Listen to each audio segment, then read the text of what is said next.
Hey everyone, Pesmori here, and welcome to Trials of Innocence. Whew, the trial's about to start, though I have no clue about the truth. It's my first time going to court without Chief. I'm a bit nervous. First time for everything. Hopefully not your last. Be cool and get yourself together. Fight on!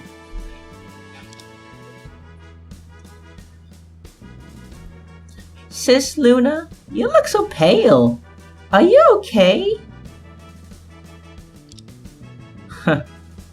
I've been busy asking Annie if she's okay.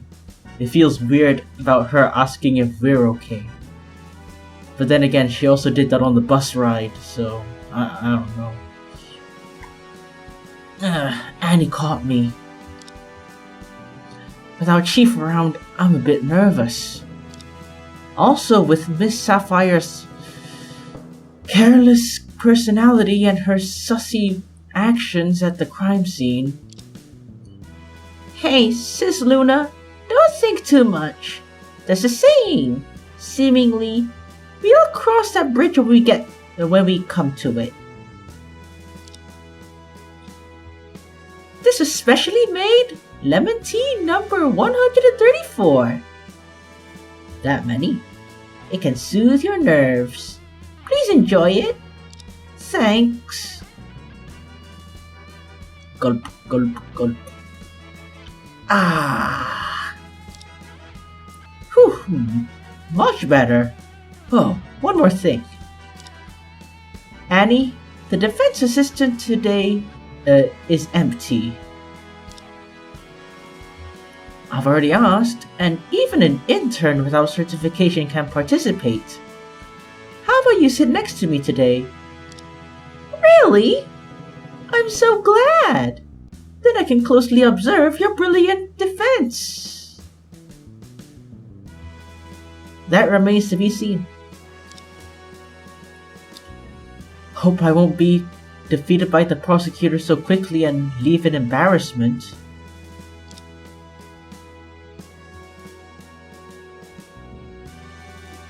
Wow, Miss Lawyer, you're so early! Oh my god, you're not in prison. Ah, Miss Sapphire. Here you come. That's an odd thing to say. And I. This is the first time I see you not behind glass. You know, you kinda remind me of the wife from It Takes Two in the doll form. Like, the attire.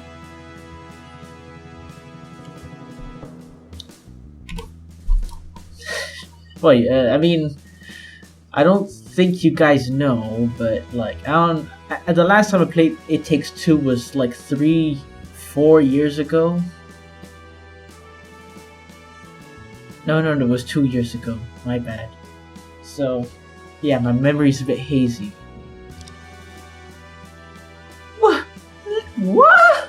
Lemon tea? Give me a cup. Of course. Please. The tea can calm your mind, which is perfect for you to help relax before the trial. Hey, it's just a trial. What's the big deal?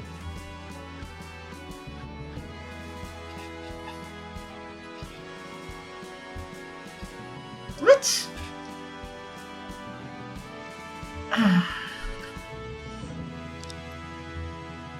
A murder trial is about to begin, but the defendant and her lawyer are casually having a tea party.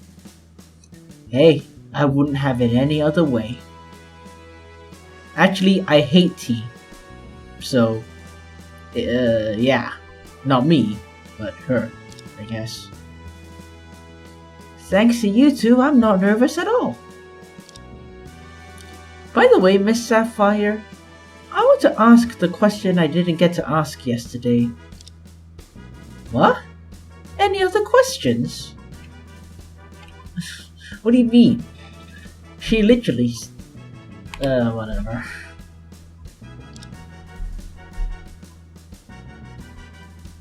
I wonder if she showers. She doesn't clean her room, but does she clean herself? Hopefully. Yesterday, we only talked about you moving the director's body, but what happened after that? Again, look at this. Silky 40 frames a second. All on this character. I don't believe it. You know everything after that. I went out and grabbed a wiping rag to wipe the bloodstains on the floor immediately. Then I went home in the rain. Unbelievable! Are you telling me you just left him there? Of course not! As soon as I entered my house, I immediately called the police. And my hair was still wet. You should have done that earlier. You should have done that. The first thing you saw the body, but no. You just had to do what a killer would do. You know, you asked yourself the wrong questions. Instead of asking yourself, what would an innocent person do? You asked yourself, what a criminal would do, and did that. Bloody hell. You called the police? Why didn't you say it earlier? Because you didn't ask.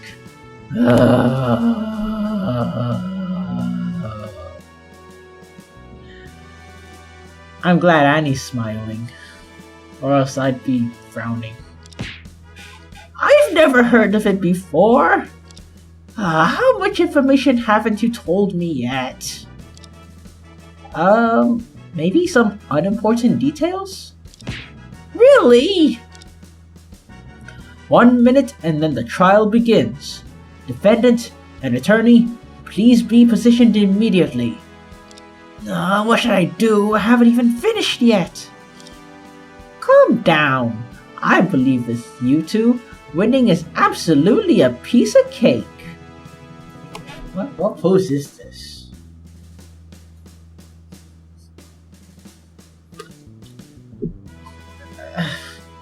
That sly smile.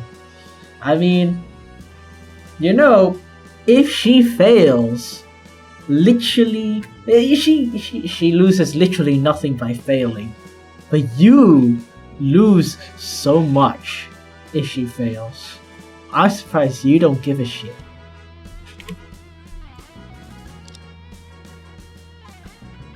Oh, what are you talking about? Suddenly I understand why Sis often wants to punch people into the wall. You can practice on me if you want. I mean, what?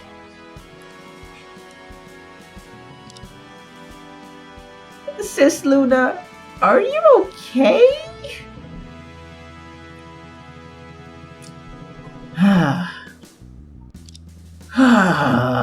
Never mind. No use to be panic at this moment. Annie, let's go. Okay. Although I felt like I was in trouble when the investigation wrapped up yesterday. Only as I stepped into the courtroom did I realize I'm screwed. Let's go to the courtroom now.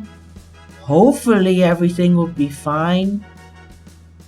And just because you thought that, it's not. Good luck.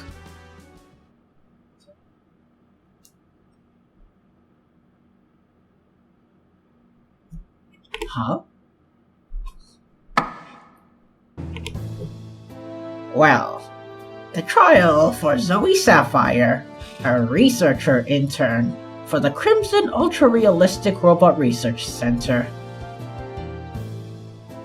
Suspected of murdering Joseph Crimson, the center's director is now in session. Yes, defense attorney Luna Ray is ready. And Annie, who looks more than okay.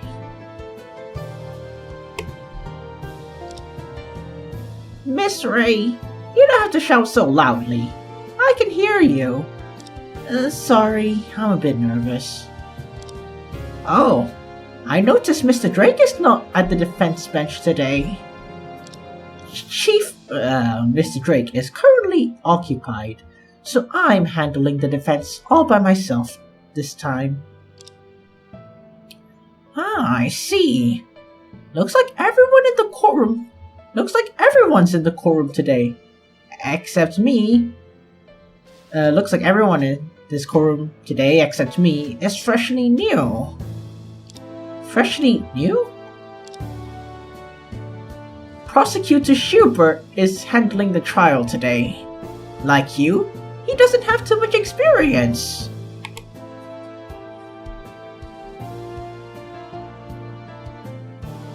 Is this allowed?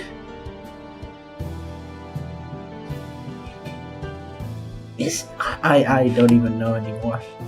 But I do have to say, he looks awesome. Okay? He looks awesome. You're both freshly new. Huh. Yeah, I forgot about that. Is he the prosecutor today? He seems about my age. But why would the judge allow him to wear headphones in the courtroom? Oh please, someone else brought a megaphone into court, man. Like, who cares at this point? And Wolfgang brought his whole backpack there.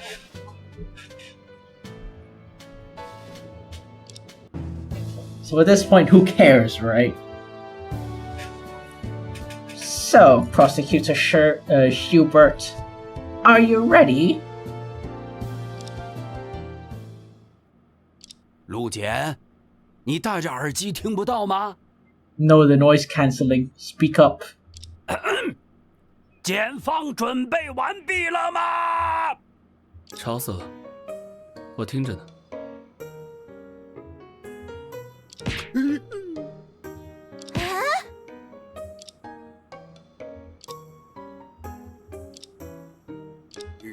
然后呢？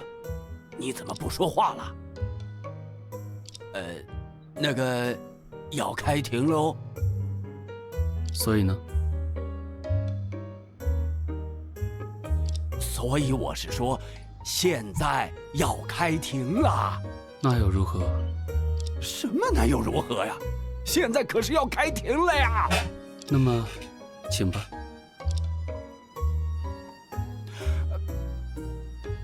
我已经有点搞不明白了。Aren't we all? 既然没事了，就请快一点。对，那么，本案的庭审正式开始。What? The judge's already led away by the prosecutor completely? 首先，请检控方作出开庭陈述。检方提起公诉，被告蓝妙诗涉嫌杀害被害者朱平江。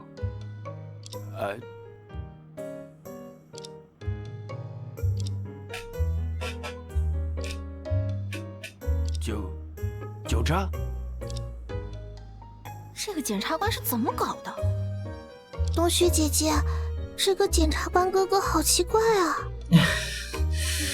Yeah, he is. Yeah. 确实够奇怪的。算了，不管他。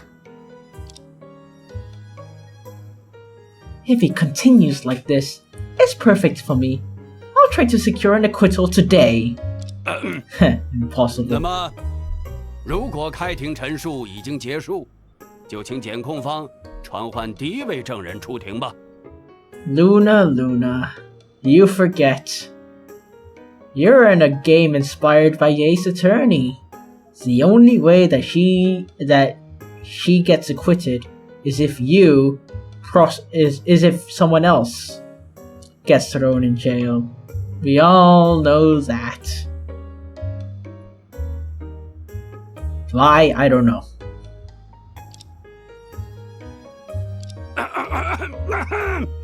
那个，冬雪姐姐，审判长爷爷好像向咱们投来了求助的目光。The face of pure concern, by the way. Or confusion. Or both.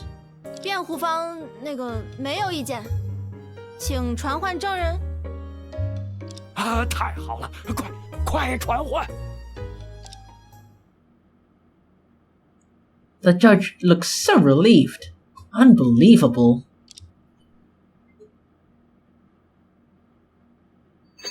Oh my. I mean.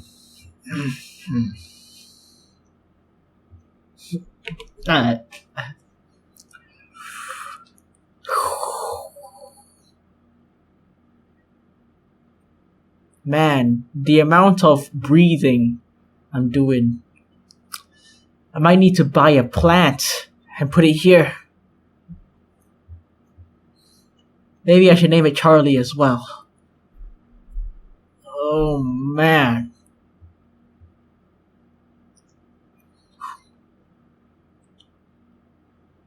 Wait, what am I staring at again? Oh, the words. Hi everyone, Pesmori here. Hi everyone, I'm your first witness, Tessa Sandford. Oh, aren't you the famous Detective Sandford? Oh my, do you know of me? Of course! Your remarkable achievements are well known in the judicial circle. Is she that famous? In the legal world, yeah. If so, things will be easier. As you know, I'm an Interpol.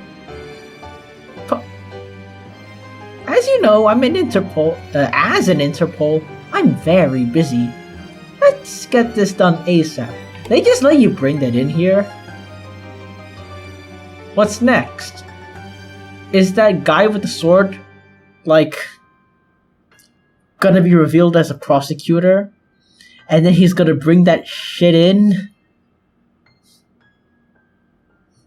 What's next? Is someone just gonna bring a pistol in there? And then after the guy with the pistol, it's a guy with a rifle?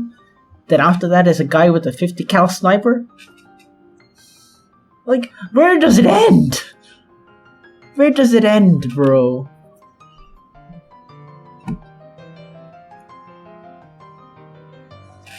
And then the final one is just some dude with his bare hands, but he's the most dangerous out of all of them, obviously. Well, we'll try, but it depends on the progress of the trial.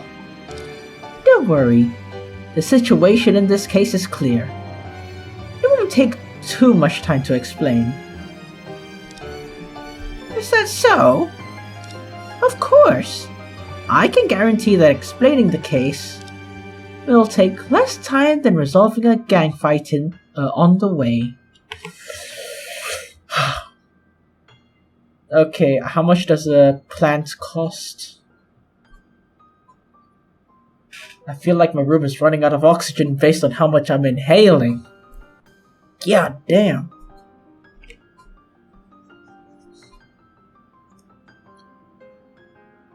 Yeah, she's breathtaking.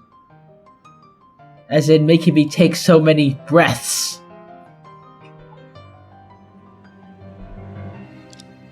A gang fight? Resolving a gang fight? Did she take down everyone involved in that gang fight? Maybe. Again, too sudden. Too sudden. But I'm more used to it now. Annie, please consider Detective Sandford the most formidable individual that we cannot mess with. Because the judge can just go f*** himself.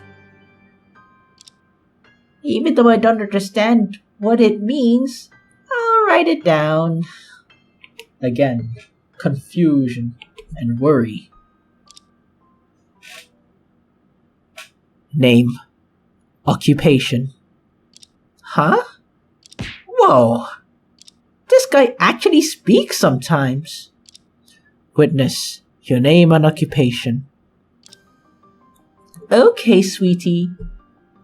My name is Tessa Sanford. Oh my gosh, how I would fold if she called me sweetie. Like, literally. Physically, bro. You know, it's like, if that happened, I'm pressing the TF2 kill. I'm folding like the ragdoll from TF2, like the kill bind. Wait, where am I again? I think I'm at home. At home.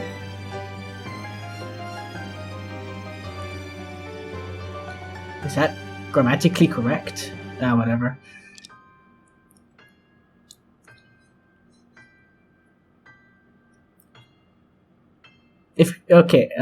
Side note, if you're a fan of Celeste and a fan of Luzamin from Pokemon, this is like the perfect combination. And guess what? I am exactly that.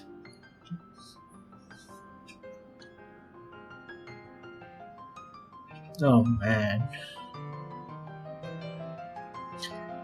Well, I'm the Deputy Director of the local Criminal Investigation Bureau and a member of the branch of Interpol in our country. Begin your testimony. Sure, no problem. Is this starting now? Fantastic. It seems the entire court is led by this weird prosecutor. But please proceed with your testimony.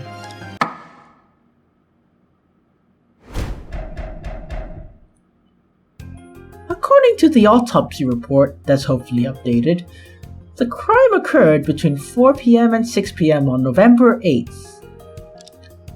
The person who called the police is the defendant, Zoe Sapphire. Joseph Crimson's cause of death is excessive bleeding, with a fatal injury at the back of his head. Although the exact cause of the injury still waits for more details, the forensic expert now has a preliminary result. The force causing the injury is comparable to that of falling from 15 meters height, indicating that it can't be of human origin. Yes, the victim fell from... Oh man, I should not look up while reading Tessa's dialogue. Dang it, I did it again. Oh man. You must stay focused. My brothers, we must stay focused. Well, I must stay focused. The victim fell from a height of 15 meters and died. That is all. Indeed, Detective Sanford is reliable. I told you, explaining cases and punishing perpetrators are the same to me. Easy peasy.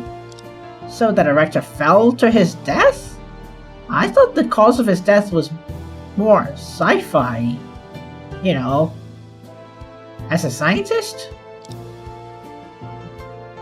This is the first time I heard someone use sci-fi to describe death.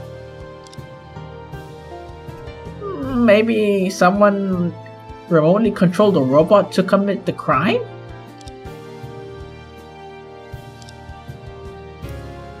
Your Honor, you really haven't lost your childlike imagination. No. It's actually valid. What do you mean? I wasn't questioning the police's judgment. Let me explain to you the so-called 3 laws of robotics. Oh boy. Every robot must obey the 3 laws. The first one states, a robot may not injure a human being or through inaction allow a human being to come to harm. A robot must obey the orders of human beings is the second law. These robots in the research center were designed to follow these laws at the beginning. Even the creator, Joseph Crimson himself, couldn't command robots to harm humans. Do you understand? I looked up again. Shit. Okay. Do you understand now? I see. Although I didn't fully understand, it seems very amazing. Man, I did it again. Fine, so that's all. I'm heading back now. I still have 2 gang leaders' confession to record. Hold it! Huh? The Detective Sanford didn't say that you would explain the case in less time than resolving a gang fight? Yeah, did I go overtime, sweetie? Not really, I mean. The case is still not clear, so you can't leave now. Sweetie, are you sure I didn't explain it clearly enough? Rather than you having difficulties with understanding. Anyway, the defense requests to question the witness, and hopefully not die. Detective Sanford, what do you think? Seriously? Which one of you is the judge? It's okay, let her ask. It won't change a thing. Let's see how capable Stella's little sister is. Man, I gotta stop looking up. Gotta focus on the text box. Come on. Okay, the defense's questioning request is permitted. Okay.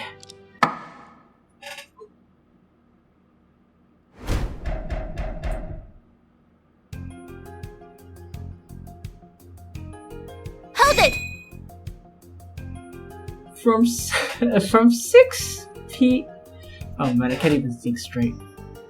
Yeah, the English just gets me. It reminds me of that one game that this streamer streamed, this horror game, but the English lines were narrated by the Japanese person, the Japanese developer.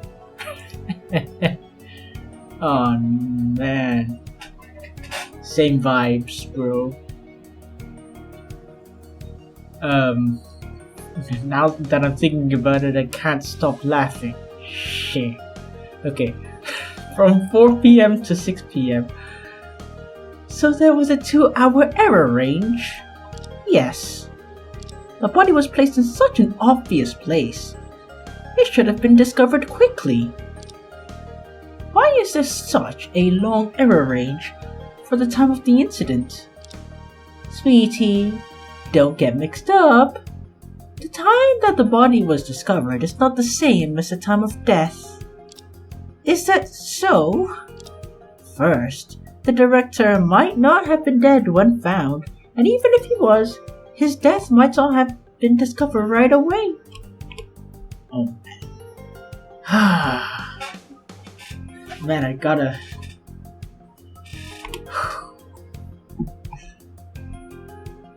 Whoever your husband was had a very good life.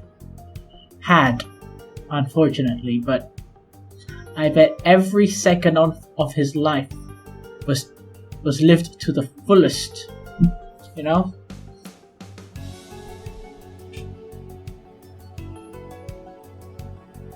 Second, I don't know if I read it, but you have plenty of time to read it.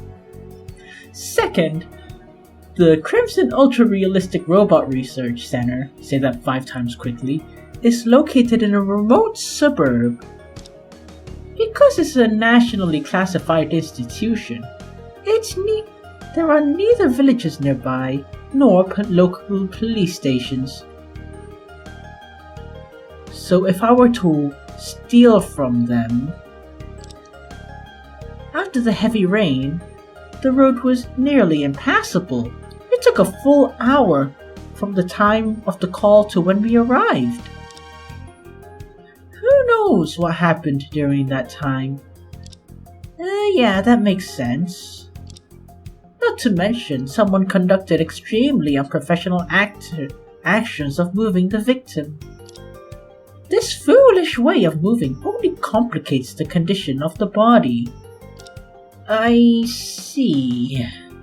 Judging by her tone, she definitely knew who it was the defendant to move the body. Anyway, the forensic autopsy report is absolutely scientific and trustworthy. It's better to not doubt it, sweetie. I just thought that some details are not clear. Your demands are quite high, huh? Don't worry. We have more supplementary reports coming up. Hold it! So this preliminary result hasn't been included in the autopsy report yet?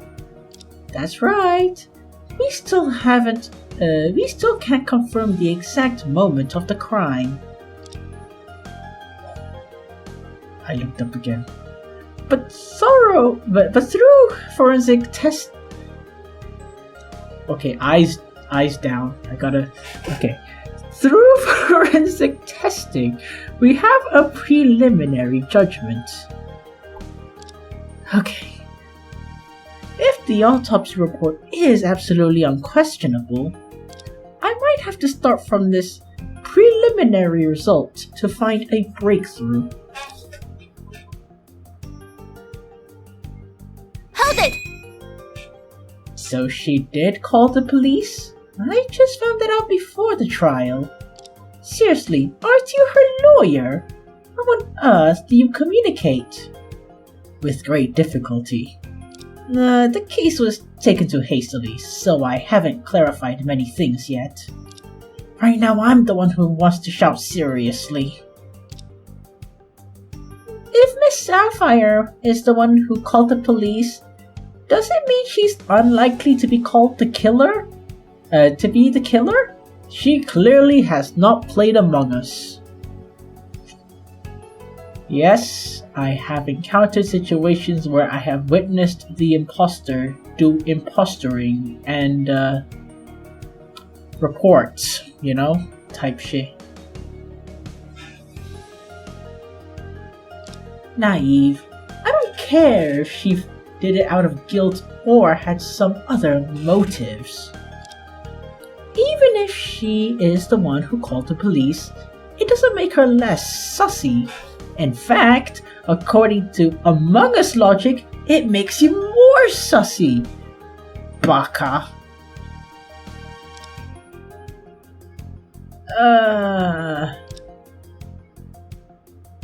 Maybe Alter would, say what I just said. Ugh.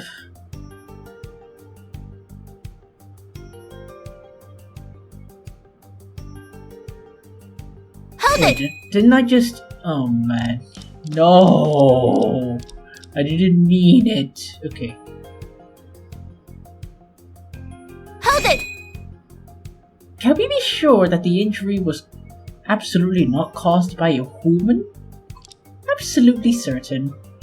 Even a muscular man like... I gotta not say this wrong. Schwarzenegger can't do it. Muscles do not equal strength. What about Franco? What about Columbo? He's like much stronger than him.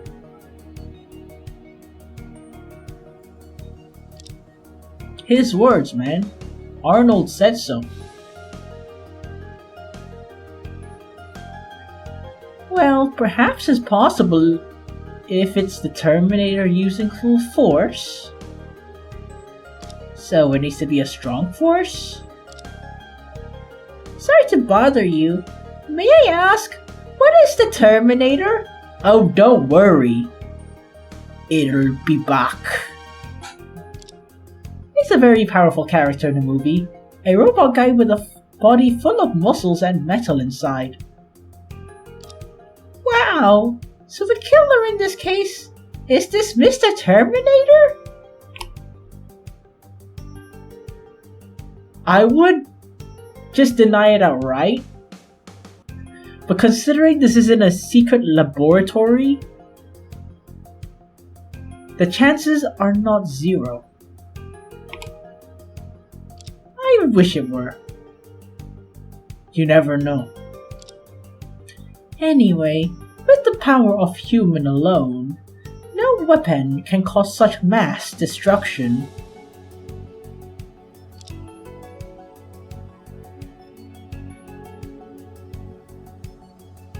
Oh. Hold it! Is the cause of death really excessive bleeding? It's right in the autopsy report. Are you blind? If there's any word you can't recognize, I can recommend the best kindergarten to you, sweetie.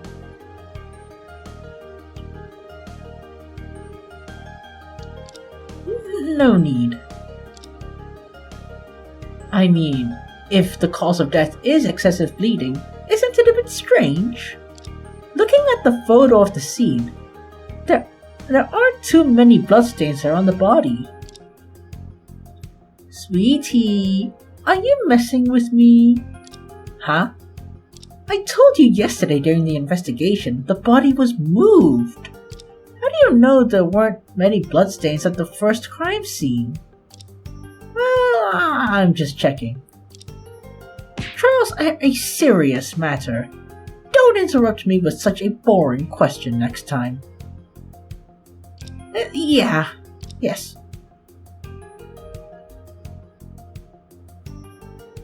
Hold it! Detective Sanford, isn't this conclusion a bit hasty? Oh? Why? I think there might be some other possibilities. I'd like to hear your brilliant theory. Your brilliant game theory. Thanks for watching. Okay. I'm sorry. It's... I just miss it, man. Okay, where was I? Oh, how about I put a theory forth? Maybe one of the robots conjured a block above him and then it fell on him? I don't know, I'm taking this from Stafford case, by the way. You know, case 1. Yeah, Stafford case 1.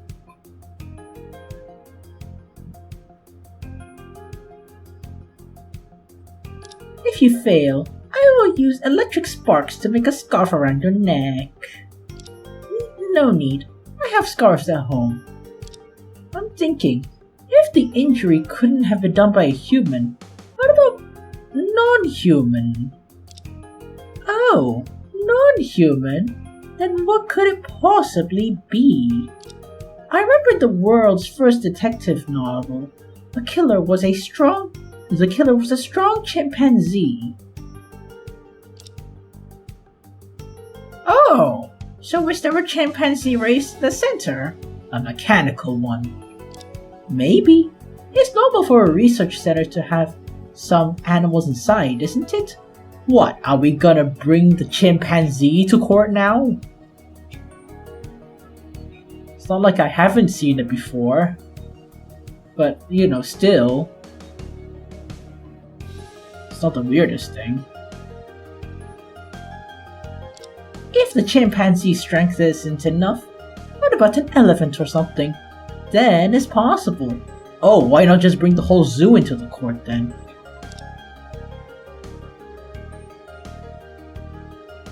So the research center is actually a zoo?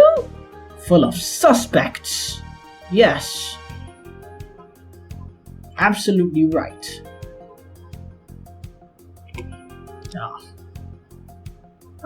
Sweetie, I really hate to break your fantasy. Unfortunately, it's impossible. Eh? Why? The instruments at the center are extremely precise. There are strict regulations against animals there. An elephant wandering around in labs? That's ridiculous. I forgot about that. Come on, sweetie. Tell me what kind of scarf you want. Got despised by Detective Sanford.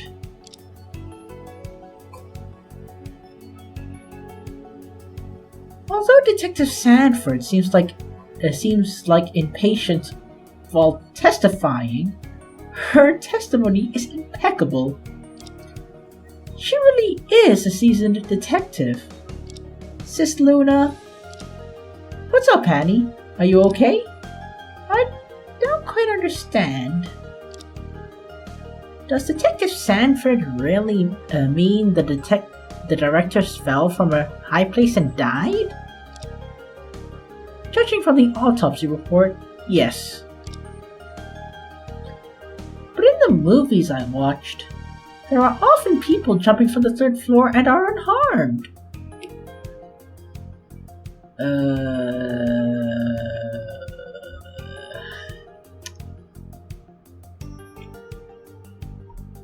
Well, that's a stunt in movies. In reality, it's impossible to fall from the third floor and be unharmed.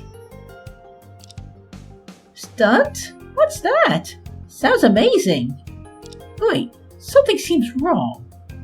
Can falling from the third floor research center really cause such a fatal injury? Objection! Oh, it's this one. Yeah. The statement where the victim fell from 50 meters and died. Yeah, no, it's not that statement. It's the victim fell from a height of 50 meters and died. Wait, did that make sense? No? It seemed that way to me. Wow.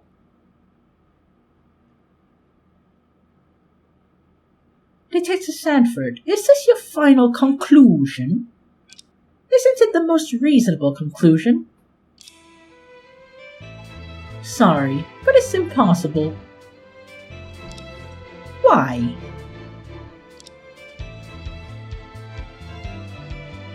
For current buildings, the average height is about 3 meters. So falling from 15 meters high means falling from a height of 5 floors. That's right. Now, please look at the house plan of the Crimson House, Crimson Ultra-Realistic Robot Research Center. From it, you can clearly see that the building only has 3 floors, and the caption clearly states that the building's height is only 10 meters. For some reason. Huh. What?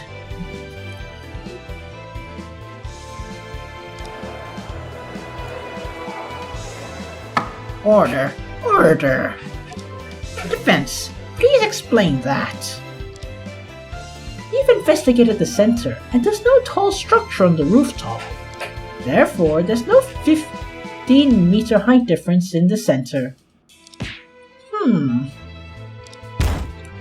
Okay, that's not as abrupt. I don't know why. Maybe I'm getting used to it? So, Detective Sanford, please explain it. Where does the extra 5 meters come in from your analysis? From your mother. Indeed, where does it come from? I'm the one who's asking. If so, sweetie, what do you think of the actual situation back then? Me? Yes, since you think my argument doesn't make sense, you must have a more reasonable one, right? What? Is this how it works? If it's not A, then it's B. Or if it's not A, then it's the opposite of A. Her job is not to solve the mystery. That's your job. Okay? She's just saying, that's wrong. You're wrong. Do your job better. And you're like, no, you do my job better. What is this? Well, I did point out the contradiction, but haven't thought about it at all. The defense seems to be quite confident. Please share your opinion. How do I look confident? A reasonable argument. Let me think. For example, I know. Detective Sanford, in your testimony just now, the forensic judgment is the force is comparable to that of a height from falling 15 meters, right? Yes. So as long as the force is comparable to that, it could cause such an injury.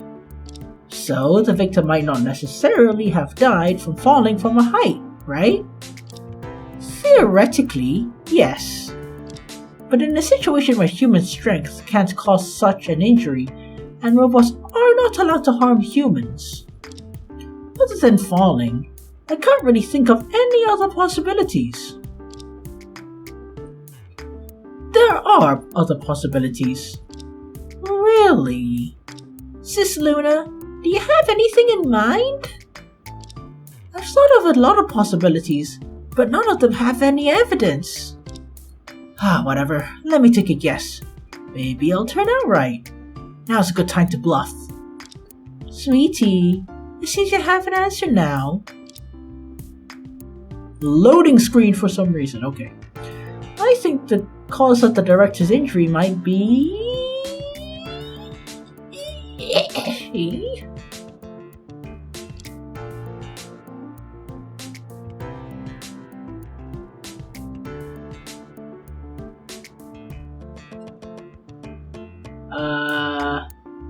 Stafford case 1 type death. I'm not promoting my other playthrough. But you know, I'm just saying. It's a pretty good detective game. Wink wink, nudge nudge. Shove. Okay, to cause the victim's injury, the force needed is comparable to falling from a height of 15 meters, which leads us to believe that the victim fell from a high place. But we miss one thing. What if it was not the victim that fell from a height? What do you mean? It was not the victim? If someone else falls, why would the director be the one who died? That's not what I mean. What I meant to say was, what if the victim's injury wasn't caused by falling from a height, but an object falling from a height? A falling object from a height? Although human force isn't enough to cause such severe injury, gravity could. For example, a flat and heavy object from a height hitting the director who was lying on the ground. What? Huh? What, isn't that possible? Because this idea sounds too foolish, I haven't actually thought about it at all. If a very heavy object fell from a height and hit the victim on the back of the head, could it really cause such an injury? Stafford case 1. I keep saying it again and again. Stafford case 1. Okay, Stafford case 1. Okay, come on. The victim was struck on the back of the head by a falling block of something. I don't know, something invisible. Yeah.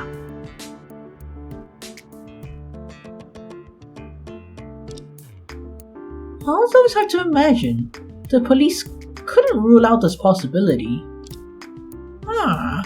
The defense really has put forward an incredible argument. It actually worked? It's just a random guess. Ahem. Well, you know I wanted to choose the wrong option, right? Anyway. If the murder weapon was a falling object from a height, we should re-examine the case from a new perspective. It might be a heavy object pushed down from the second floor, or even heavier and harder object from the second floor. Therefore, the prosecution has no reason to suspect my client only. Everyone in the center had the opportunity to commit the crime. During the investigation, the police could not find any heavy and hard object that could be lifted and dropped. Also, if there were any scratches or impact marks, it should attract attention. But the police didn't specifically investigate for this possibility, right? Maybe something was overlooked. What you'd say does make some sense. Order! Order!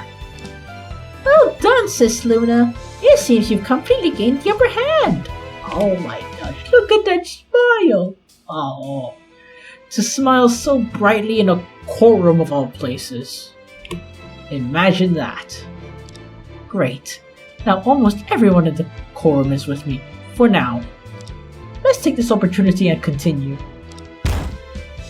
In addition, the defense believes that there's another possibility that cannot be ignored.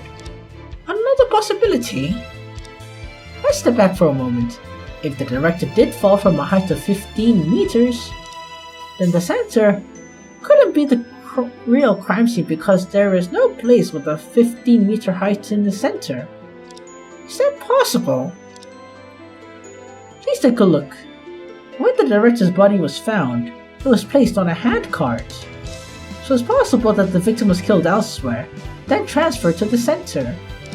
With this handcart, it's easy to move him anywhere. My client has just happened to discover the body, then she was considered the suspect. With actual incriminating evidence, by the way. So it's not unwarranted. But the real killer has already disappeared untrackably long before that. Is that possible? Actually, I'm just taking another random guess. If the center isn't the crime scene, then the defendant even has an alibi. Exactly. Order. Order! Well done, Sis Luna. Keep this up and we'll win. It's still too early to claim victory, but surviving today seems like a sure thing. You're not supposed to say that this early, by the way. This case doesn't seem so difficult after all, and you're definitely not supposed to say stuff like that. Tessa's gonna be like, aha! But you see! And then reveals like a frick ton of incriminating evidence. And then you'd be like, Zoe! You know? Yeah, you shouldn't say stuff like that. So without Chief, but I can handle it. Surprisingly, shortly after the trial begun, the case situation is completely different. The research center may not be the actual crime scene, and the cause of the victim's death is uncertain. This is indeed a challenging case. Seems we have to reopen the— So noisy. What was that? Sounded like a zombie. Prosecutor Shibert? What was that just now? Oh, I forgot that Silas was still here. He hasn't said a goddamn word. Never mind. If the Adagio doesn't end soon, even Haydn's Symphony No. 94 in G major would put people to sleep. What? Oh, he's got serious. He took off that shit. And I just realized that that's the shape of a note. In that case, time to go down to business. What's going on? I have a bad feeling about this. Regarding the defense attorney's argument and conclusion just now, the prosecution has only one stance. Ooh! All overruled. What? First, the argument that the victim may have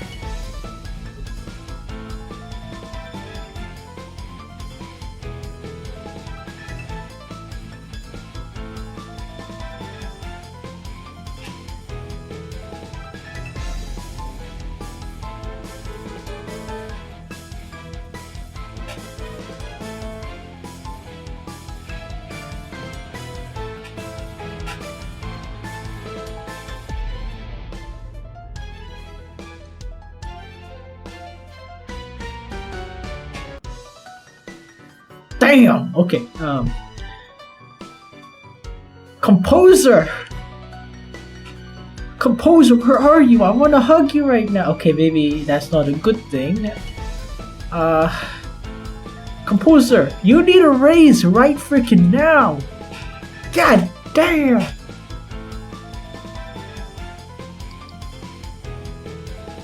If there's two things that get me speechless, it's Tessa Sanford and and the music in this game. God damn. Okay. First, the argument that the victim may have died from the impact of a falling object, not from a fall. Overruled. Huh? To cause injuries equivalent to a person falling from 15 meters, the impacting object must have an equivalent impulse to cause such injuries. The impulse from a falling object can be approximated by the mass of the falling object and the falling height. To give an object falling from below 15 meters the same impulse as the victim falling from 15 meters, the object has to be heavier than the victim. Wait! However, based on the prosecution's knowledge on the internal situation at the Crimson Ultra-Realistic Robot Research Center, all large tools and instruments at the center are fixed to the ground or walls and cannot be moved. Imagine being owned by your opponent and he's like pressing his imaginary piano keys. I wouldn't take that.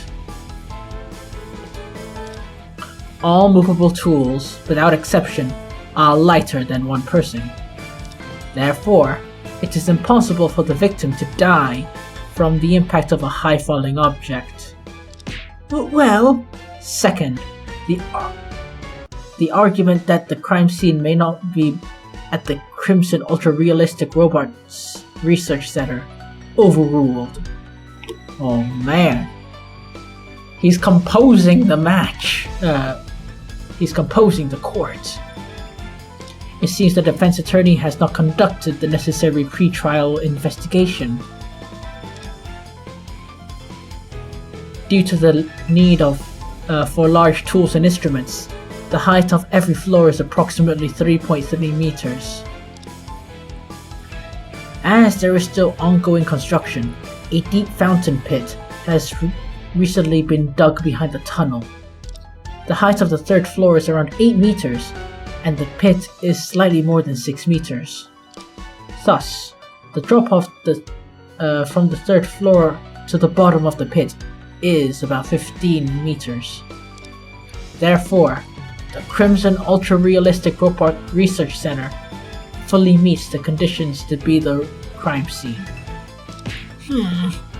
Third, the argument that the victim was moved from elsewhere to the center. Overruled. The center is located in a relatively remote suburb. According to the investigation, there is no drop greater than 10 meters within a radius of 10 kilometers. Whether in the buildings or in the local topography. What? So, if the crime scene isn't the center, it must be somewhere more than 10 kilometers away from where the body was found. Oh man, he's conducting and rebutting. He's conducting and rebutting. I hope that's a real word. Or he's hearing the imaginary violins, I don't know.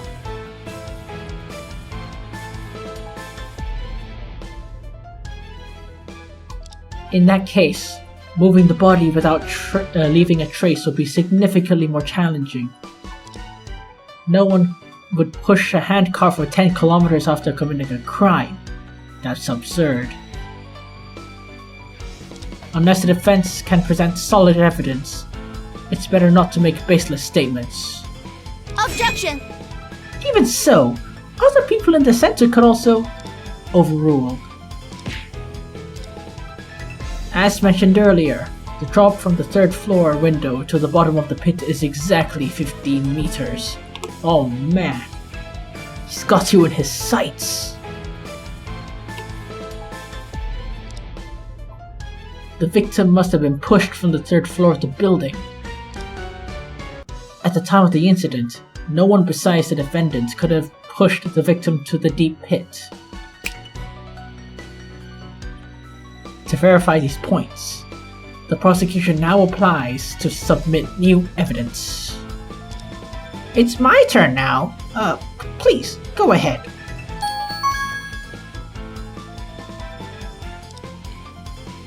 Oh wait, let me take a look at it.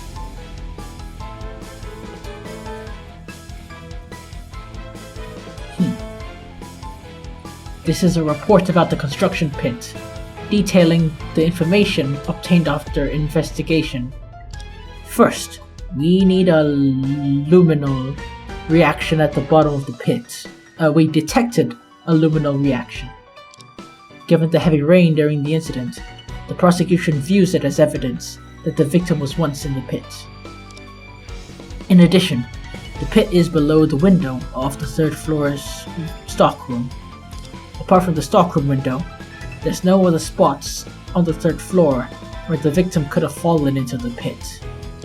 Only the defendant's fingerprints were discovered on the stockroom's windows and doors, without signs of tampering or concealment. In conclusion, the one created the tragedy that marked the end of the victim's life. Could only be the defendant, Zoe Sapphire. Just now, the hell happened? Sis Luna, are you okay? Hang in there! Although I don't know what the heck just happened, it seems undoubtful that the defendant is the killer, right? Yes, Your Honor. Please use your maraca to announce the verdict. This is a gavel. I don't care. Use it. Okay. Objection! The one to pronounce the verdict should be the judge, not you, bitch. Why would he say that? Well, this trial can't end now. What exactly do you want to object to? I just shouted without thinking. The prosecutor spoke like a machine gun, rapping like R. Kelly. Wait a minute, R. Kelly left rapping because he's a loser. To Eminem, of course. How do I know what to object to? Well, the prosecutor's conclusion is too hasty. I find it quite reasonable. What part do you think seems hasty? Well, for example, the evidence proving that the defendant pushed the victim from the stockroom window was all indirect, right? Thinking carefully, there is indeed nothing to verify about the exact moment of the incident. Just because the defendant had the chance to commit the crime doesn't mean the defendant definitely did it. The case has no eyewitness, and the victim left no messages. Nothing is more hasty than making a verdict based solely on indirect evidence. Prosecutor Schubert?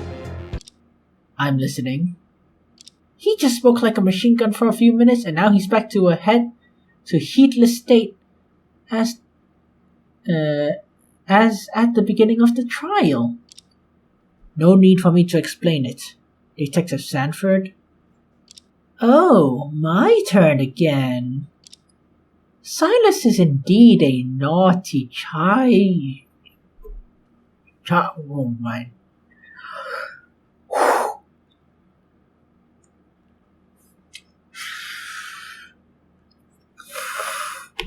Oh man, I need that plant right now. Whew. Gotta call it Charlie. Damn, okay. Somebody help me, please! This is not healthy. Or maybe it just proved that I am healthy. Oh, I don't know anymore, man. Whew. Wait a minute, I just realized. How old is he? Oh.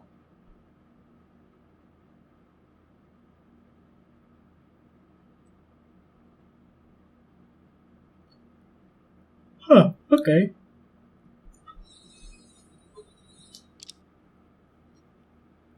Sweetie, do you really think the police would casually arrest someone for prosecution? Yes. What? As you just said, the case has no eyewitnesses, and the victim left no messages, right? Yes? What a pity. This case not only has eyewitnesses, but also the most crucial information left by the victim. Huh? Let me tell you the real reasons the police arrested the defendant.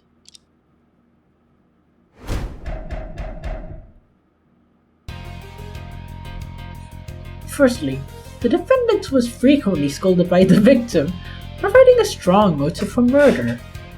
And I found a voodoo doll in the stockroom. There are needles stuck in it to curse the victim. The victim left conclusive evidence proving that the defendant is the murderer. Considering the scene as well, this messy lady is the only one possible to commit the crime. Alright, Your Honor, please deliver the verdict. I've got work to do at the police station. See ya! Are you serious? The defendants made a voodoo doll to curse the victim? Yes, this is it. I hadn't shown it to you if the defense hadn't insisted. How ominous! Order! Order!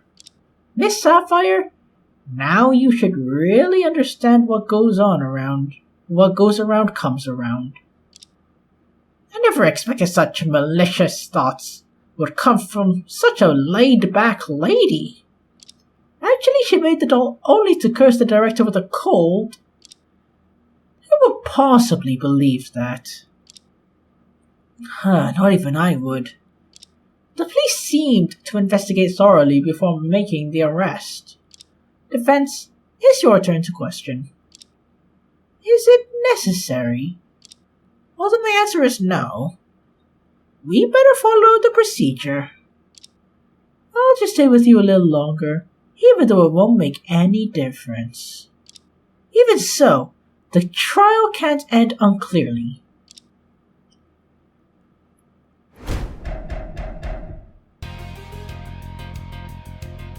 Hold it! Being scolded doesn't necessarily constitute a strong motive, right? No, it doesn't in general. However, the victim is very testy, and the defendant is impulsive and prone to causing trouble. Even someone patient couldn't tolerate the damage she made during her internship, let alone the director. What on earth did she do? As far as I'm concerned, the defendant is an outstanding overseas returnee. But she was disliked by the victim and never received proper recognition due to her impulsiveness.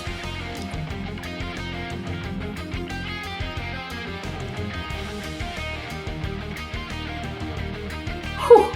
Okay, better. This long-lasting suppressed resentment is far more than that of insults, isn't it? He says so, but I don't think Miss Sapphire would care about such things at all. I agree, but the judge and audience don't know the defendant's personally. They won't think so. The motive makes sense. I understand. So Mr. Beard can be easily fooled. Hey, mind your voice. Hold it! Considering the scene, what does that specifically mean? For example, there are obvious signs of rainwater on the frame of the stockroom window. Clearly, the window was opened during the heavy rain on the day of the incident, and no fingerprints were found on the window handle, except the defendant's. It's normal for the defendant to be in the stockroom during work. If she ever opened the window for ventilation, of course her fingerprints would be left. You're right, the window at the scene is not decisive evidence. However, all the evidence is related to her, not anyone else. I can't refute that at all. Hold it! The stockroom is a public place, right? How can you determine whether the doll is related to the defendant? Are you pretending to be silly, you goose? The words written on the doll say, "Director Crimson, I curse you." The handwriting is to be confirmed to match, has been confirmed to match the defendant's. I saw that coming. But even so, the doll can't be considered evidence for arresting the defendants, right? Are the police suggesting that Director Crimson was cursed to death by my client? Oh, sweetie, I never said this was the key evidence. It just reflects the defendant's resentment towards the victim.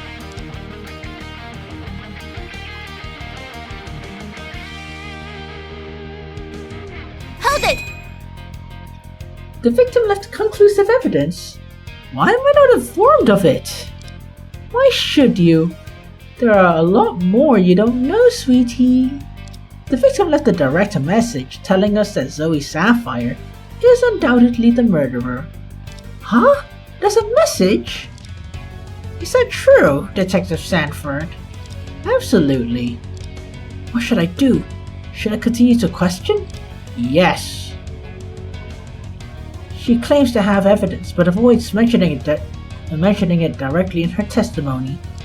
Must be a trap. But even if I don't ask, she won't keep the evidence forever. So should I walk into the lion's den? Detective Sanford, you said the victim left conclusive evidence identifying the murder. Who is it exactly? Could you be more specific? Are you kidding me, sweetie? You're the one in the courtroom who knows the case best. I can't imagine what shocking and unreliable action Zoe Sapphire could have taken. I'm running out of time. I'll explain it clearly to you this time. Before the victim died, he wrote down the killer's name on the ground clearly.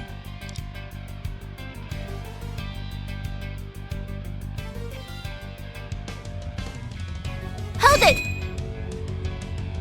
Considering the scene, what does this mean specifically? For example, wait a minute, did I? Oh, I did.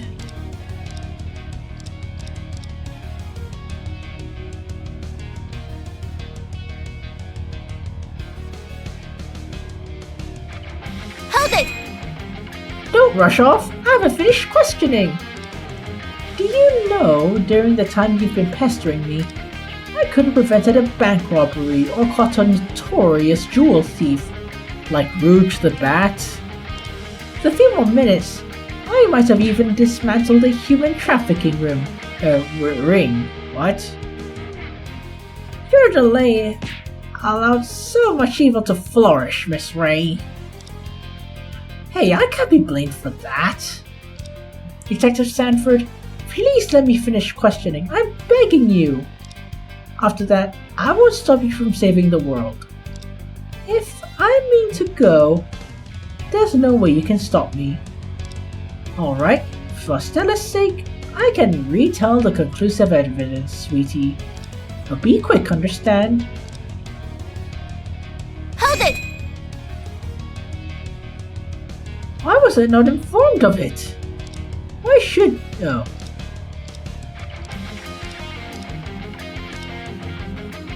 Yeah?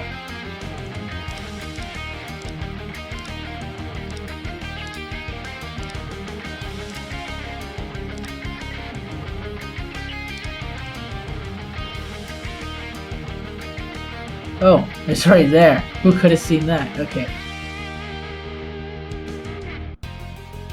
Hold it! Detective Sanford, may I ask what this so-called killer's name is? The name is obviously the defendant, Zoe Sapphire. How could it be? I knew nothing of it. Stop fussing. It's perfectly normal for a dying person to strive to point out the killer. Where was the name exactly? On the floor of the biochemistry lab. I told you. Sweetie, what's wrong with your ears? Why do I always have to repeat myself? Sorry, I'm just trying to be cautious. The name of the defendant was written on the floor of the biochemistry lab? How could I miss something this huge? Is there something wrong?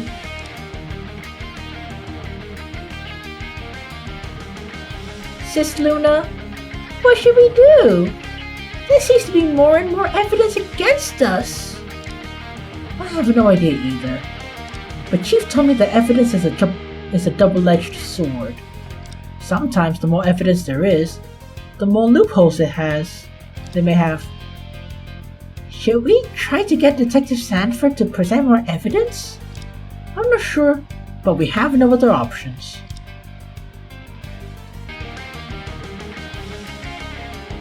Objection! Detective Sanford, did you say that the victim wrote down the name of the killer? That's right, sweetie. Strange. Loading screen. Please look at the photo of the biochemical lab. Besides a messy pool of blood, there's nothing on the ground. Indeed! Detective Sanford, are the letters beyond the area of the photo? This is a crucial location of the case, so we examined every corner carefully during the investigation. Besides, when the victim appeared in the chemical lab, he was already severely injured. How could he have been able to find a hidden place? Order! Order! I caught her. Alright, let's seize this opportunity. Objection. Huh? If you beat someone to severe injury and find them writing your name on the ground, what would you do? Huh? Answer my question. Wipe it off? Exactly. After pushing the victim out of the window, the defendant used the handcart to transport him to the biochemical lab. The dying victim didn't have the strength to find the hidden place and could only leave the information at the scene. Unfortunately, the killer discovered the information and promptly wiped it clean. If it was wiped clean, I should know the writing. I seem to have found the contradiction, haven't I? Luminol. What's that? Something edible? No, it's a kind of reagent used to detect trace amounts of residual blood. No way! Ha, sweetie. It seems you still remember some basic knowledge of criminal investigation. Luminol not only makes the invisible blood stains visible to the naked eye, but also reveals the original appearance of bloodstains that have been wiped away. Wow, it's so amazing! I completely forgot about that. I have a really bad feeling about this. Please take a look here. This is the original appearance of the size of the body. The police sprayed luminol at the scene and took a new photo under UV light. The letters! Huh, wow, the letters indeed appeared! And they're glowing! Really? Huh.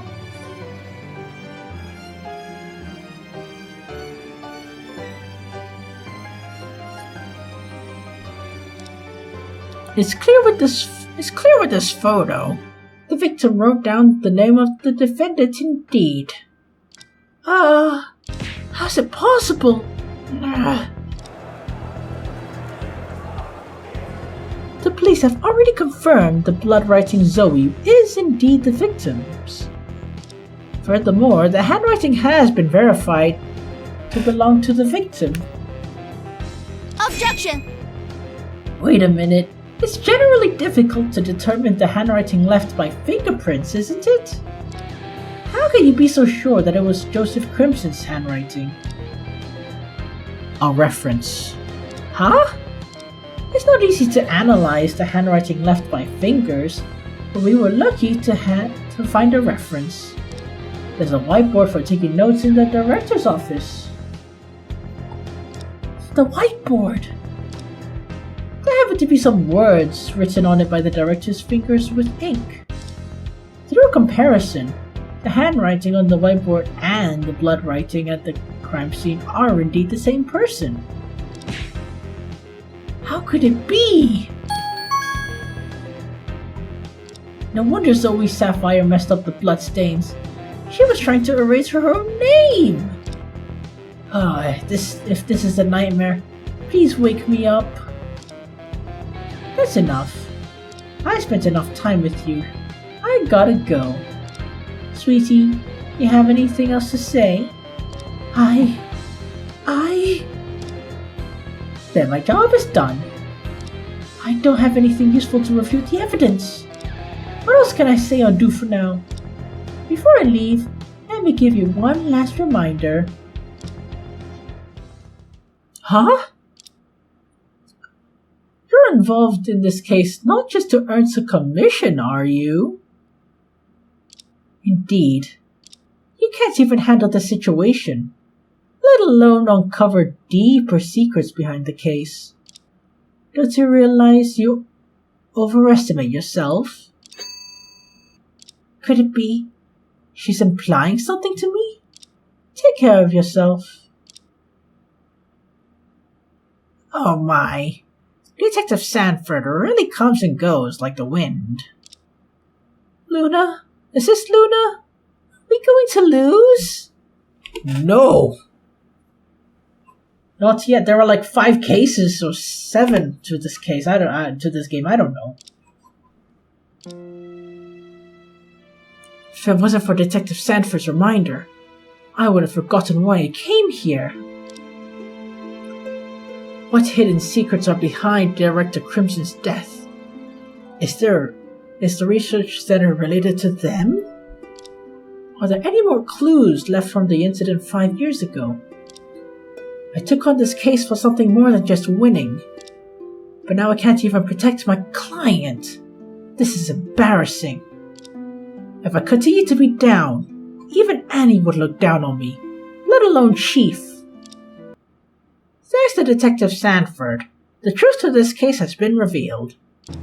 It's time to deliver the verdict. Sis Luna, what are we gonna do now? Therefore, the court declares the defendant... Objection! Do you have anything else to say? Your Honor, our side believes that the reasons for convicting the defendant are still not sufficient. In my view, it already is. Maybe we missed some details. I don't think so. Detective Sanford has done a very thorough job. I don't believe she would overlook anything. Apart from the defendant not confessing her guilt, the evidence presented is more than enough for a verdict. He reminds me, even though it's a desperate attempt, but it's my last choice right now. Your Honor, you mentioned that the defendant has not confessed to her guilt, right? Yes? Why? Since you believe the evidence is sufficient, why don't we ask her to come forward and confess her guilt? Huh? Then we can save the trouble for further questioning after the verdict is delivered. What do you think? What do you mean, Miss Ray? Are you suggesting that your own client confess her guilt in court? I'm sorry, Miss Sapphire. I hope you won't blame me.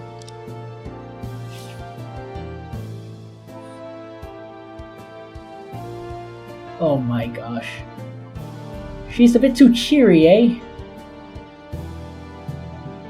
What? You want me to testify? No problem at all. I was overthinking it. Objection. Prosecutor Schubert? There's no need to question the defendant. she wouldn't make any statements against herself. How do you know that? You weren't even listening. You haven't even listened yet. Can you play a C major on the black keys? Counting on the defendant's testimony to save the case is a waste of time. It's strange. The prosecutor has suddenly become quite talkative because Mommy Sandford isn't there to talk in his place, you know? Could it be that Zoe Sapphire possesses information he doesn't want to reveal? Your Honor, the defense insists that the defendant has the right to speak in court. Whether she tells the truth or not should be judged by you, not either of us. If the defense insists, the court has no reason to prevent the defendant from speaking. Mr. Prosecutor seems unhappy. If we can make a breakthrough in Miss Sapphire's testimony, he will be even unhappier. Defendant, please step forward to the witness stand.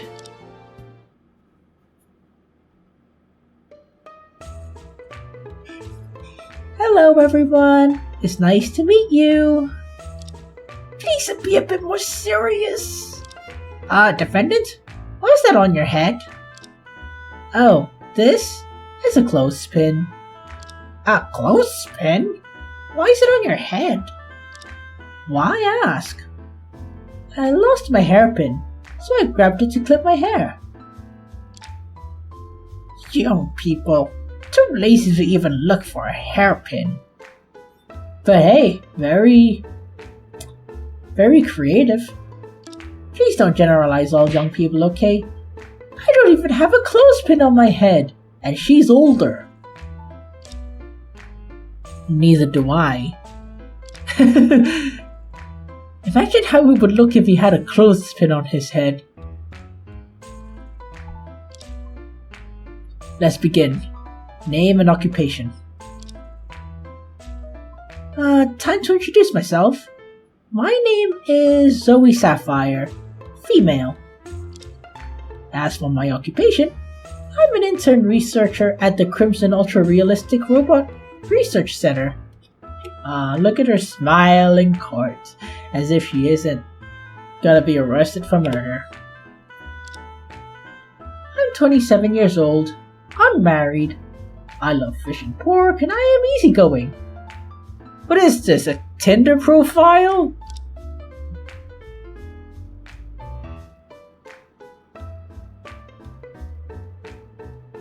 Oh my god, this is something you say on a Tinder profile.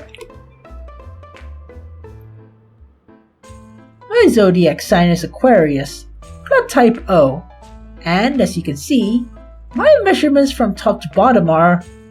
So noisy. Hey, come on, at least let me hear the measurements. Aren't you curious? Or are you gay? No problem with it, but that explains why you cut her off.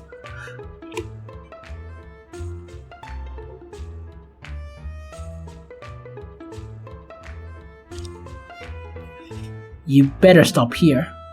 Okay. Mr. Prosecutor suddenly became scary just now. Maybe this unreliable Miss Sapphire is his nemesis. No more unnecessary noise. Just honestly testify about your actions on that day. Fine, I'll testify, but why are you looking so fierce? Oh my...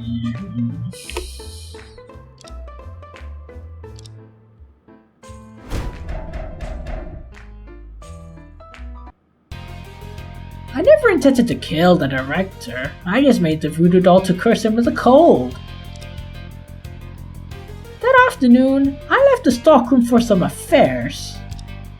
When I returned, I found the director lying still at the stockroom entrance. It scared me to death. I thought he was dead. I didn't want to get in trouble, so I moved him somewhere else. Later, the director suddenly revived, and he wrote my name! Oh my god!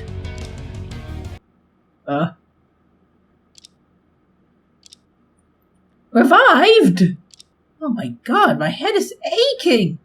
How much have you hidden from me? So the defendant witnessed the dying victim write her name? I was really scared at that moment. If you were innocent as you say, why would the victim write your name when he revived? I don't know. If only I could drag the director out of the morgue and ask him directly. Oh, man. Order! Order! Nonsense. I better stop her nonsense right away. Your Honor, the defense requests to question the defendant's testimony immediately. Okay, Prosecutor Schubert, what do you think? It doesn't matter. As you wish. Very well. The defense attorney is allowed to question the defendant.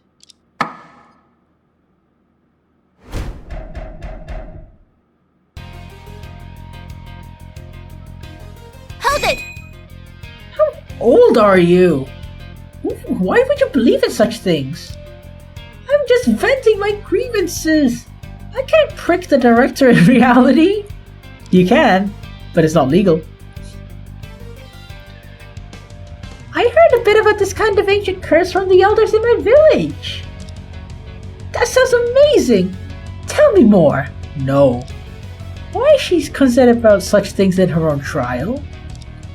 But I only know that this curse can cause death. I never heard of it causing a cold.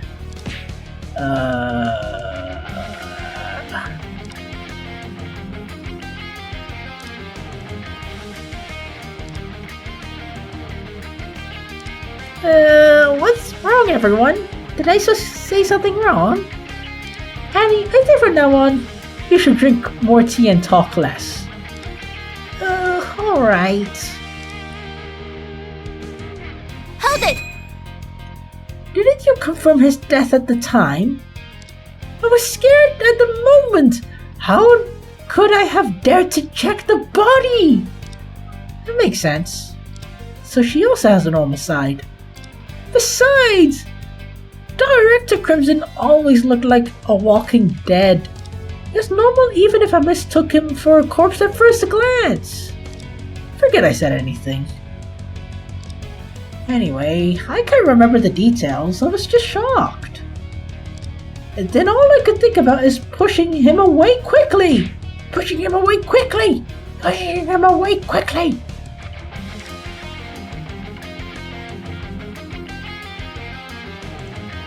Hold it! What affairs? That afternoon I went to... What, you don't remember? Okay, I don't either. I forgot. How could you forget that? It's no big deal. So what if I forgot? Hold it! You mean he collected his consciousness? That's different from what I had in mind. As if you've seen it before. But it means that when Miss Sapphire discovered the victim, he was still alive. Prosecutor Schubert, is it possible that after being pushed into the biochemistry lab, the victim was subjected to a second injury then died? No. The autopsy report proves it clearly. Yeah. It seems that Director Crimson only suffered one impact. Whose side are you on? Please. So a severely injured person suddenly revived, had the strength to write on the ground? Is that possible? Definitely. Even a dying rabbit will bite, so it's not hard to understand. Alright, then, defendant, based on your own judgment, why did the victim write your name? I don't know, maybe the director just mistook the last person he saw as the killer. Right? Just like the imprinting behavior? When a baby bird hatches, it often takes the first creature it sees as its mother.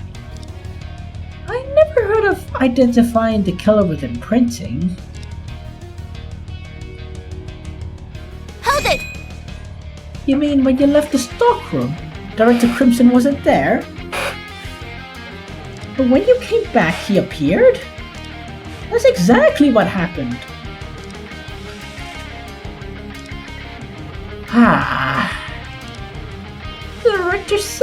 The judge sighed.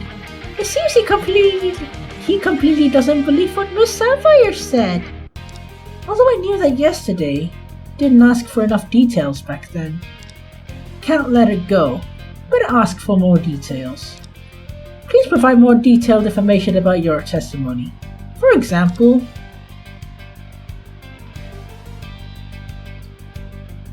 do you remember the exact time you discovered the victim's body? No. Such a firm tone. It's normal not to remember. When you suddenly see a corpse, would you be calm enough to check the time? Makes sense. Oh, by the way, although I didn't check the time, I remember it was already raining. Really? Yeah.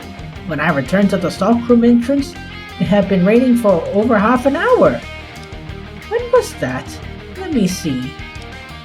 Anything strange about it? Nothing. This information is new to me. Although it's no obvious contradiction, I better pay attention to it.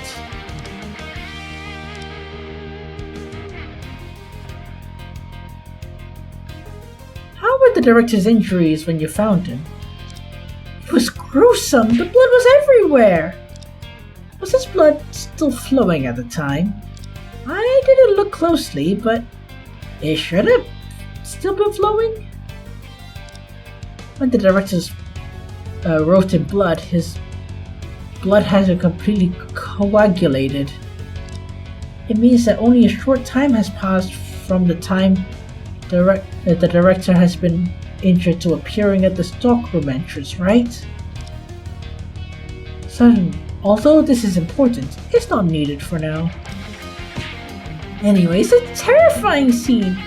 I was completely terrified at the time. I just wanted to push him away. Normally when someone was terrified, they would run away. Not run away with a corpse. Okay. What clothes was the victim wearing at the time? Just the same as usual. The uniform of the center, the white lab coat. We talked about this question yesterday, right? He wasn't wearing a metal vest or helmet. In that case, his clothes at the time didn't seem to be any different from the photo.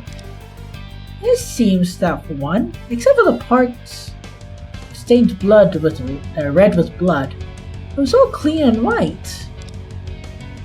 Did the director always wear it during work? Are there any spare ones? He threw his clothes at me to wash. There is a spare one, but I haven't washed it yet. It was such a personal task assigned to an intern. The director was a bit too much.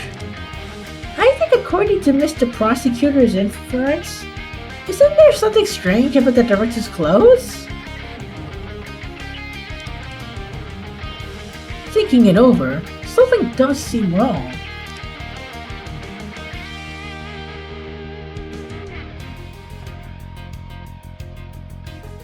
Yes. Objection! Huh?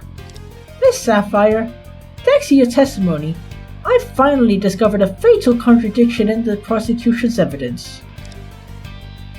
You just said that the director's clothes, apart from the parts stained with blood, were all clean and white, right? What's the problem with that? The director valued that clothes a lot. Let me just take a look before I... You look pretty nice. Before I continue. Okay. That's not the point. Then what's the point you're trying to make? This evidence conflicts with the condition of the director's clothes.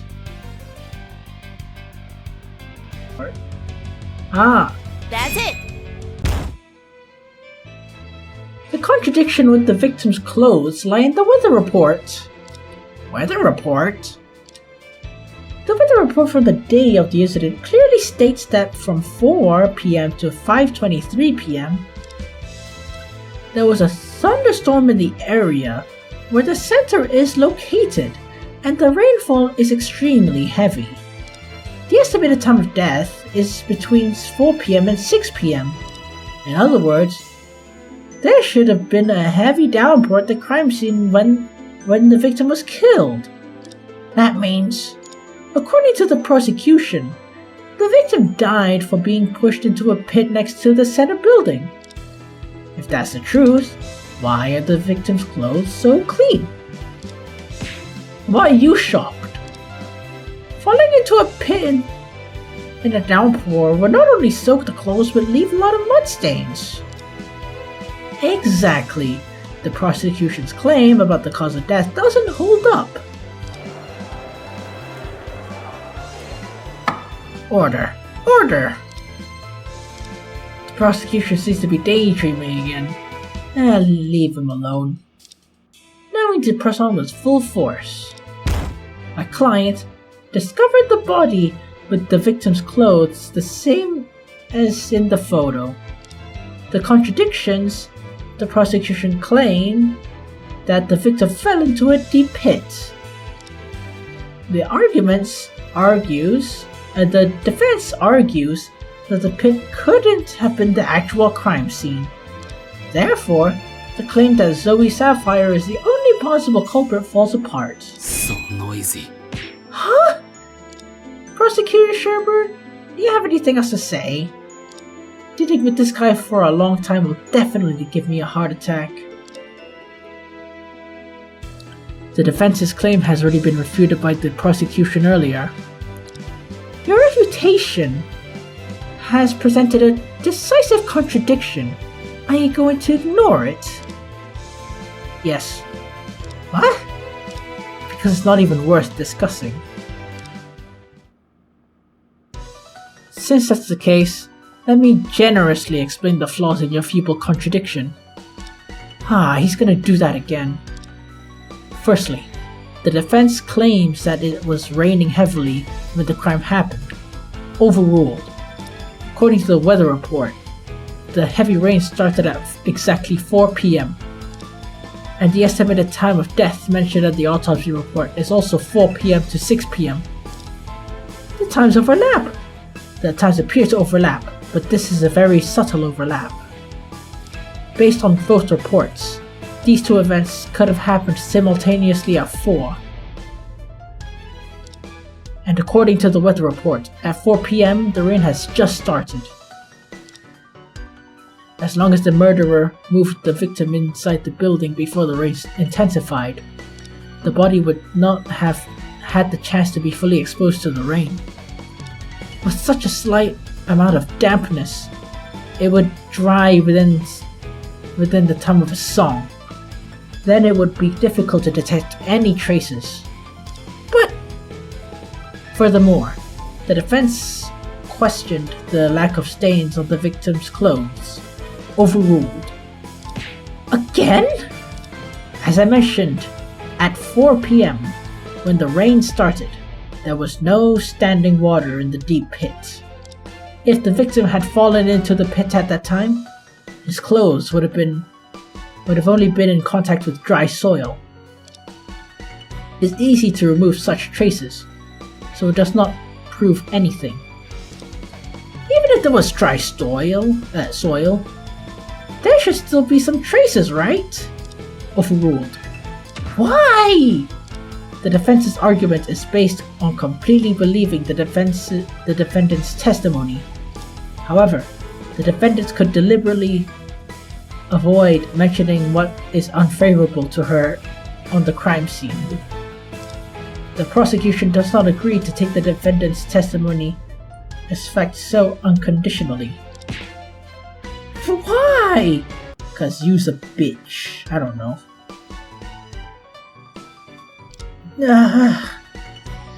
The defendant's testimony states that the defendant's clothing was unchanged from usual, as seen in the crime scene photo. What if the defendant lied? The victim could have been wearing another jacket at the time of the incident. Afterwards, the defendant disposed of it to conceal the truth. Have you considered that? I did.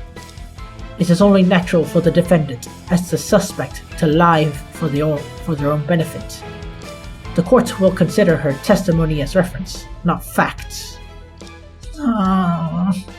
In conclusion, we can determine the defense clearly underestimated everyone in the trial. Otherwise, she wouldn't raise the so-called doubts. Well, I didn't underestimate anyone. Shut up. Yes, you did. You! These arguments are clearly based on assumptions, but I can't find strong evidence to counter them. Unfortunately, the defense seems unable to reverse the situation. What should I do? Now I really have no way out.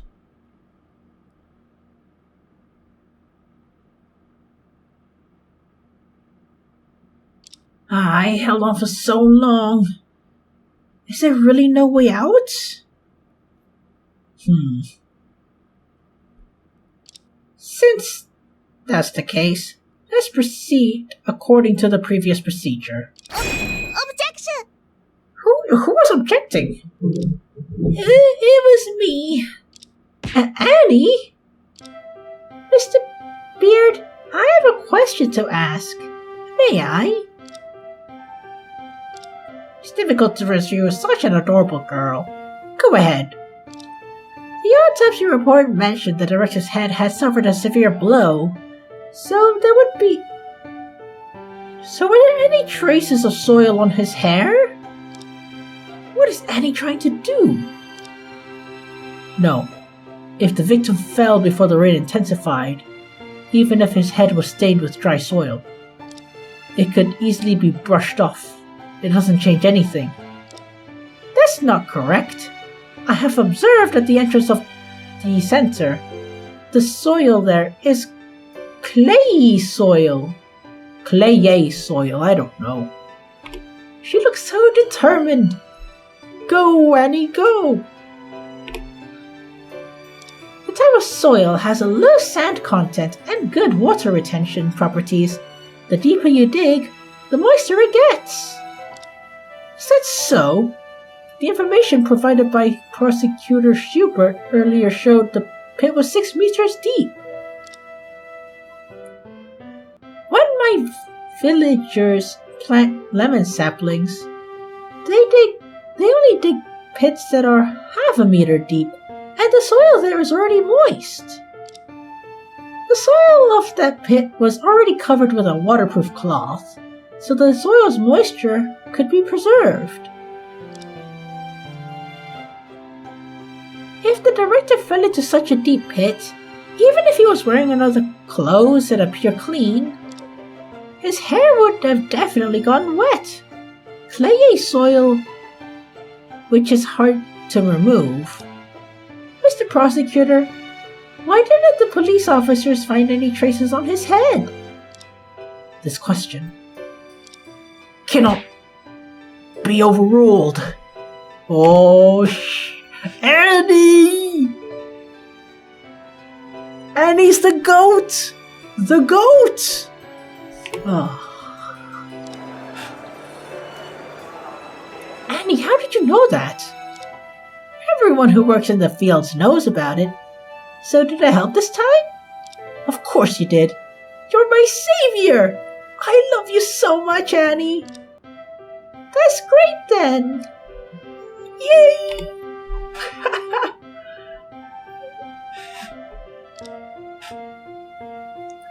The assistant's doubt is quite reasonable.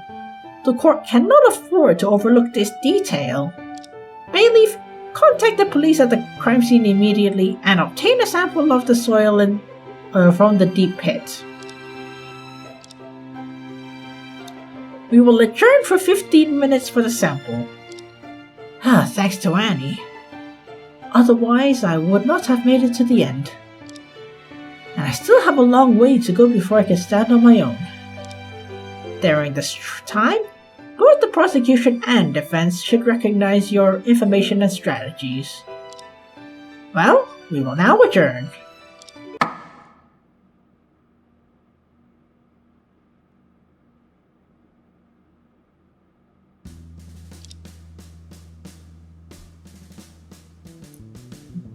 I will deal with you later. Well, this is our first time meeting Silas, or Silas. I really thought that it was gonna be the sword guy.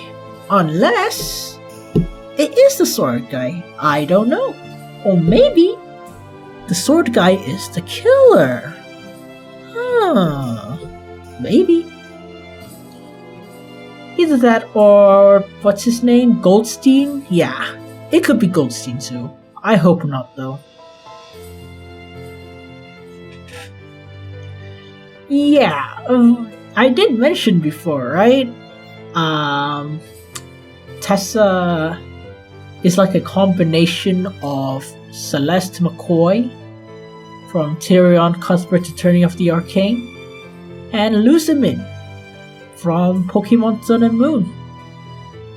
I mean, Lucimin's a mother, by the way, and Celeste has white hair and red eyes. And is a strong woman. Like she's a mercenary who can take 20 guys at once in a fight.